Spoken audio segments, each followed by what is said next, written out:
Wally, yes, we are bored. We're all bored now. But has it ever occurred to you, Wally, that the process that creates this boredom that we see in the world now may very well be a self-perpetuating, unconscious form of brainwashing created by a world totalitarian government based on money, and that all of this is much more dangerous than one thinks? And it's not just a question of individual survival, Wally, but that somebody who's bored is asleep, and somebody who's asleep will not say no? See, I keep meeting these people. I mean, just a few days ago, I met this man whom I greatly admire. He's a Swedish physicist, Gustav Bjornstrand, and he told me that he no longer watches television, he doesn't read newspapers, and he doesn't read magazines. He's completely cut them out of his life because he really does feel that we're living in some kind of Orwellian nightmare now, and that everything that you hear now contributes to turning you into a robot. When I was at Findhorn, I met this extraordinary English tree expert who had devoted his life to saving trees. He just got back from Washington, lobbying to save the redwoods. He's 84 years old. He always travels with a backpack because he never knows where he's going to be tomorrow.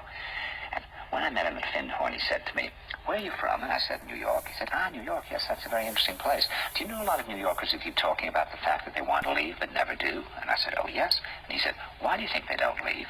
I gave him different banal theories. He said, "Oh, I don't think it's that way at all." He said, "I think that New York is the new model for the new concentration camp, where the camp has been built by the inmates themselves, and the inmates are the guards, and they have this pride in this thing they built. They've built their own prison, and so they exist in a state of schizophrenia, where they are both guards and prisoners, and as a result, they no longer have, having been lobotomized, the capacity to leave the prison they've made, or to even see it as a prison." And then he went into his pocket and he took out a seed for a tree and he said, "This is a pine tree." He put it in my hand and he said, "Escape before it's too late." See, actually for 2 or 3 years now, Chiquita and I have had this very unpleasant feeling that we really should get out. That we really should feel like Jews in Germany in the late 30s. Get out of here. Of course, the problem is where to go, because it seems quite obvious that the whole world is going in the same direction.